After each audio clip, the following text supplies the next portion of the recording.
soul. Si è aperto nell'Oristanese con una relazione del segretario regionale di Confartigianato Imprese, Daniele Serra, dal titolo I numeri dell'edilizia in Sardegna, report dell'Ufficio Studi della Confederazione. A seguire l'intervento di Paolo Sangiust, docente del Dipartimento di Ingegneria Civile, Ambientale e Architettura dell'Università di Cagliari, intitolato Intelligenza Artificiale Generativa. Costruire intrecciando i fili di innovazione e tradizione. I numeri confermano le imprese isolane in trend di sviluppo, anche grazie alle nuove tecnologie come leva strategica per il sistema casa. Nell'isola l'edilizia corre, cresce e si evolve, ma sconta anche tante difficoltà legate alla modernizzazione del comparto e al reperimento di personale specializzato, nonostante l'occupazione record. È quanto emerso dall'analisi del settore presentate al Rosemarie Farm e il Greenhouse di Donigala Fenughedu nell'iniziativa regionale organizzata da Confartigianato Imprese Sardegna dal titolo Abitare il domani, l'evoluzione del sistema casa in Sardegna, realizzata in collaborazione con l'Università di Cagliari. Il settore del mondo casa in Sardegna è un settore trainante dove sta portando dei grossi benefici al territorio sardo.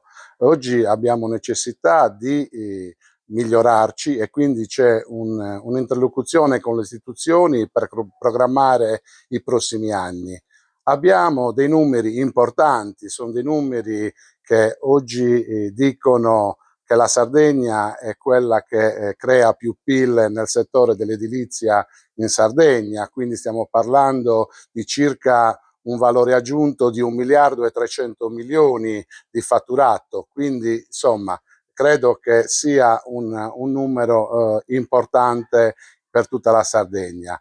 In più, come Confartigianato stiamo cercando di supportare sia le imprese sia ma anche le famiglie per quello che è l'intelligenza artificiale. L'intelligenza artificiale che oggi può dare una svolta sia alle imprese che alle famiglie per poter migliorare le condizioni sia delle imprese che delle famiglie.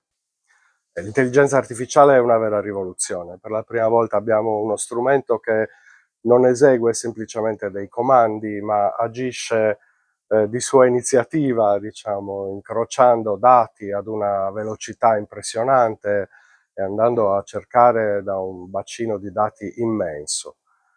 Che uso possiamo farne nell'ambito dell'edilizia è ancora tutto da capire. Soprattutto perché al momento le piattaforme di intelligenza artificiale non sono precise, non danno dei risultati molto precisi e questo crea una difficoltà ovviamente perché le aziende, le imprese hanno bisogno di precisione. Uno strumento che fa degli errori non è facilmente utilizzabile, quindi aspettiamo. Continuiamo a studiare, continuiamo a lavorare, a cercare di capire come funziona e soprattutto aggiorniamoci perché ogni giorno esce una nuova piattaforma. L'Università di Cagliari è presente in quest'ambito con un grosso gruppo di ricerca guidato dal professor Pigliaru. Noi della Facoltà di Architettura stiamo lavorando con gli studenti per capire in che modo l'intelligenza artificiale generativa può essere integrata nella didattica dell'architettura e come sarà poi utilizzabile anche nell'ambito professionale. In questo momento noi non siamo né catastrofisti né troppo ottimisti, siamo presenti, stiamo studiando, stiamo lavorando, stiamo cercando di capire in quale modo questo nuovo strumento potrà essere utile per tutti quanti.